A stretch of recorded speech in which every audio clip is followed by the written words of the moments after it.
اعوذ باللہ من الشیطان الرجیم، بسم اللہ الرحمن الرحیم۔ بھائیو، کیا نماز صرف ایک عبادت ہے؟ نہیں، نماز عبادت کے ساتھ ساتھ انسان کے لیے خیر اور برکت کا ذریعہ بھی ہے۔ جو بندہ نماز کو پابندی کے ساتھ ادا کرتا ہے، اللہ کی رحمتیں اور اللہ کی برکتیں اس انسان کے لیے ہیں۔ جو انسان نماز نہیں پڑھتا وہ شیطان کا ساتھی ہے۔ اسی لیے بھائیو کہتے ہیں، بے نمازی ہونا صرف ایک گناہ نہیں بلکہ بے نمازی ہونا ایمان کے لیے بھی خطرہ ہے۔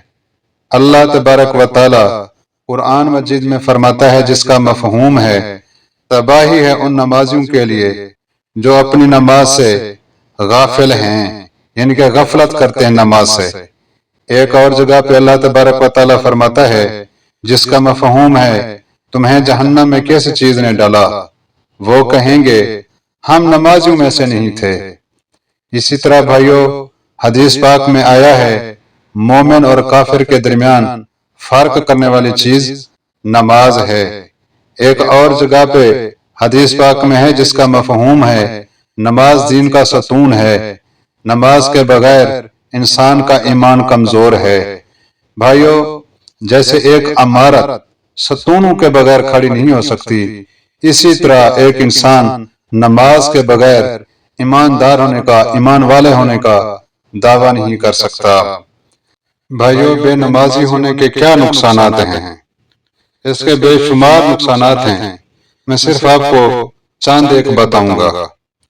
بے نمازی کا دل سخت ہو جاتا ہے، بے نمازی کی زندگی میں سکون نہیں ہوتا، بے نمازی کے رزق میں سے اللہ رب العزت برکت ختم کر دیتے ہیں۔ بے نمازی کی کیا ہیں؟ دعائیں بھی قبول نہیں ہوتی۔ لیکن بھائیو یاد رکھیں، نحوست کا مطلب یہ نہیں کہ انسان ہمیشہ کے لیے برباد ہو گیا، بلکہ یہ تنبیہ ہے تاکہ وہ اللہ تبارک و تعالیٰ کی طرف دوبارہ رجوع کرے۔